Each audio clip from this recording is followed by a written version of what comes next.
चाट ऐसी चीज़ है ना कि जो सबको पसंद होती है, फिर चाहे वो छोटा बच्चा हो या फिर बड़े बुज़ुर्ग हो। आज हम वैसे ही चाट बनाने वाले हैं, आलू टिक्की पापड़ी चाट। तो उसके लिए हमने यहाँ पे आलू को ना बॉईल कर लिया है। अब आप लोग सोच रहे होंगे ये बीच में जो डिब्बा रखा है उसके अंदर क्या है। तो हमने इसको 2 in 1 बॉईल किया है। साथ में हमने चना दाल जो होती है ना, वो भी डिब्बे के अंदर रख दी थी, यानी आलू के साथ साथ दाल भी बॉईल हो चुकी है। तो हर चीज़ का ना इस तरह से यूज़ करोगे ना तो आपका टाइम भी बचता है और हर चीज़ का डबल यूज़ भी अच्छे से हो जाता है। तो आप देख सकते हो दाल जो है वो बहुत अच्छे से बॉईल हो चुकी है, एकदम सॉफ्ट नरम हो चुकी है। अब यहाँ पे जो आलू हमने यूज़ किए हैं ना, ये लाल आलू जो होते हैं ना, वो है। अब ये आलू जो है ना, उसके अंदर पानी का जो कंटेंट होता है वो बहुत ही कम होता है। तो जब भी आप टिक्की बनाए ना तो कभी इससे ट्राई करके देखना, इससे टिक्की ना बहुत ही अच्छी लगती है और बनती बहुत अच्छी है। ये ना टिक्की कई बार कैसा होता है, टिक्की है ना फैल जाती है ऑयल के अंदर, पर ये वाले आलू से आप बनाओगे ना तो टिक्कियाँ बहुत अच्छी बनती है। और इसका जो छिलका है ना, वो भी निकालने में बहुत आसानी से निकल जाता है, एकदम हल्का होता है।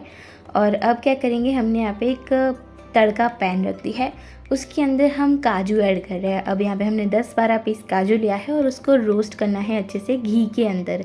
1 चम्मच 1.5 चम्मच घी डाल देना है और उसके अंदर काजू रोस्ट करेंगे।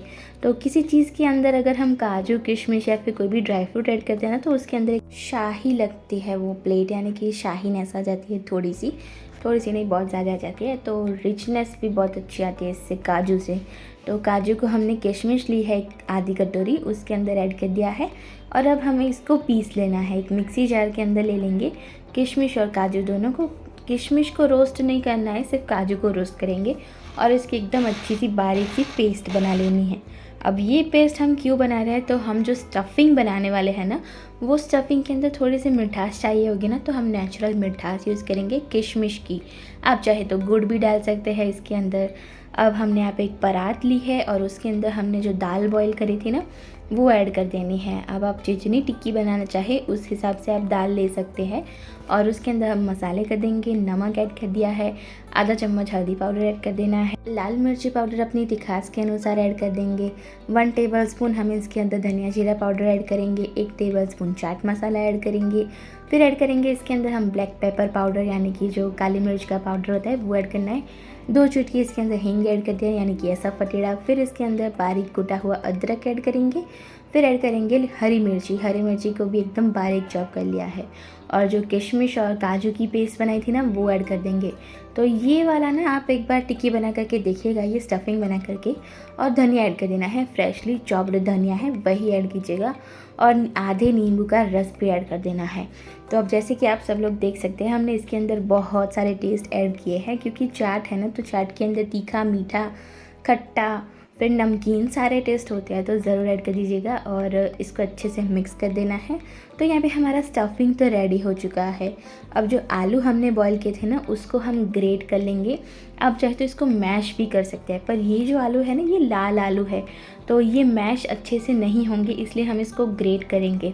अब जैसे कि मैंने आपको बताया कि इसके अंदर पानी का कंटेंट कम होता है ना, इसीलिए ये वेफ़र, फिर हम लोग कातरी भी बनाते हैं इसकी, तो इन सब चीज़ों में ये बहुत यूज़ होता है, लाल आलू जो होता है वो। और ये जो टिक्की बना रहे हैं ना, ये भी बहुत बढ़िया बनती है इसकी। तो ग्रेट कर लिया है। अब इसके अंदर मसाले कर देंगे, हरी मिर्ची ऐड करी है, फिर ऐड करेंगे अदरक थोड़ी सी, फिर काली मिर्ची ऐड करेंगे, थोड़ा सा चाट मसाला और नमक ऐड करेंगे। और इसके अंदर 2 चम्मच हम इसके अंदर कॉर्नफ्लोर ऐड कर रहे हैं बाइंडिंग के लिए। बस इतना ही, 2 चम्मच ही ऐड करना है, बहुत अच्छी सी बाइंडिंग आ जाएगी। और पानी नहीं डालना है इसके अंदर बिल्कुल भी, बस इसी तरह से इसको सूखा सूखा मिक्स कीजिएगा। और इसके जो इंग्रेडिएंट्स है, यानी कि पूरी रेसिपी के अंदर जो भी इंग्रेडिएंट्स यूज़ किया है ना, वो मैंने सारे डिस्क्रिप्शन बॉक्स में मेंशन कर दिए हैं, आप लोग वहाँ से चेक कर सकते हैं। तो अब टिक्की का अंदर का स्टफिंग भी रेडी है और आउटर लेयर भी रेडी है, उसे भी हमने मसाले डाल करके अच्छे से बढ़िया बना दिया है। अब एक इसकी हम बॉल बनाएंगे और बॉल की हम बनाएंगे कटोरी। अब कटोरी के अंदर जो हमने दाल की स्टफिंग बनाई ना, वो फिल कर देनी है। अब इसके अंदर आप जितनी चाहे उतनी फिलिंग ऐड कर सकते हैं। ये जो है ना, इसको फिर कटोरी को बंद करके इसकी टिक्की बना लेनी है। ये देखिए इस तरह से छोटी छोटी सी टिक्कियाँ बना करके तैयार कर देंगे सारी। और अब इसको बारी है हमें फ्राई करने की। तो दोनों तरफ अच्छा सा टेस्ट हमने डेवलप किया है। एक जो आलू का लेयर है उसके अंदर भी बहुत अच्छा टेस्ट है और अंदर स्टफिंग है वो भी एकदम चटपटा सा स्टफिंग है। अब अगर हमें स्ट्रीट स्टाइल टिक्की बनानी है, चाट बनानी है, तो हम इसको फ्राई करेंगे घी के अंदर। तो बेसिकली वो लोग क्या करते हैं कि चाट की जो टिक्की होती है ना, उसको घी के अंदर फ्राई करते हैं, इसीलिए उसका टेस्ट बहुत बढ़िया आता है। तो हम भी इसको 2 कड़छी हमने इसके अंदर घी ऐड कर दिया है और उसके अंदर ही हम इसे फ्राई करेंगे। तो ये जो टिक्की होती है ना, उसका आउटर लेयर जो होता है वो एकदम करारा होता है, क्रिस्पी होता है। तो हमें इसको तब तक बॉईल करना है जब तक हम अगर कोई चम्मच से या फिर फॉर्क से उसका लेयर इस तरह से स्क्रैच करेंगे ना, तो एकदम क्रिस्पी वाला क्रिस वाला आवाज़ आना चाहिए। बस इतना क्रिस्पी इसका होना चाहिए आउटर लेयर। तो ये देखिए आप देख सकते हैं इतना क्रिस्पी हो चुका है। तो हम इसको निकाल देंगे और जब ये आवाज़ आने लगे ना तो समझ जाइएगा कि अंदर का जो हमने स्टफिंग बनाई वो भी अच्छे से पक चुका होगा।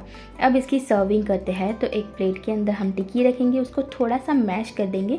मैश करने से क्या होगा, ये तोड़ने में भी आसानी होगी और जो सारी चटनियाँ सब वगैरह डालेंगे ना वो अंदर तक अच्छे से जाएगा। फिर इसके साथ हमने पापड़ी डाली है और उसके ऊपर 1 चम्मच मीठी चटनी डालेंगे। फिर डालेंगे दही और चटनी डेफिनेटली आप लोगों को जितनी पसंद हो उतनी डाल दीजिएगा। हरी चटनी यानी कि धनिया की चटनी ऐड कर देनी है। फिर ऐड करेंगे लहसुन और मिर्ची की चटनी जो कि तीखी भी है और लहसुन का अच्छा सा स्वाद भी है। फिर ऐड कर दी है वापस से मीठी चटनी, 2 चम्मच जितनी ऐड कर देनी है। फिर इसके ऊपर कटा हुआ प्याज ऐड करेंगे, प्याज को और बारीक चॉप कर दिया है। और फिर यहाँ पे हम ऐड कर रहे हैं कच्ची कैरी जो होता है यानी कि कच्चा आम जो होता है ना, उसको एकदम बारीक सा चॉप किया है। तो ये डालोगे ना एकदम इतनी टेस्टी चाट लगती है ना, मेरे तो कैरी का नाम सुनते ही मुंह में पानी आ जाता है। फिर उसके ऊपर अनारदाना डाल दिया है और सेव डाल देनी है। तो ये हमारे चाट की आखिरी वाली ड्रेसिंग है जो कि है धनिया पत्ते। तो धनिया पत्ते आपको पसंद हो तो डाल लेना, पसंद हो तो ना भी डाल सकते हैं। और आखिर में है चाट मसाला, स्प्रिंकल कर दीजिए और बस हमारी चाट जो है वो बिल्कुल रेडी हो चुकी है। ज़रूर ट्राई कीजिए। और हाँ, इसके अंदर जो हमने चटनी ऐड करी है ना, मीठी चटनी, वो है खजूर इमली और गुड़ की चटनी। अगर आपको उसकी रेसिपी चाहिए हो तो आप ज़रूर कमेंट कर दीजिएगा। और वैसे मैंने आपको गुड़ की जो मीठी चटनी होती है वो बनाना मैंने समोसा की रेसिपी में बताया है। मैं डिस्क्रिप्शन में लिंक दे दूँगी, आप वहाँ से चेक कर सकते हैं। तो तैयार है हमारी आलू टिक्की और पापड़ी चाट, जो भी कहते हैं आलू पापड़ी चाट। तो ज़रूर ट्राई कीजिए और आने वाली रेसिपीज़ के लिए फॉलो सब्सक्राइब ज़रूर कर दीजिए।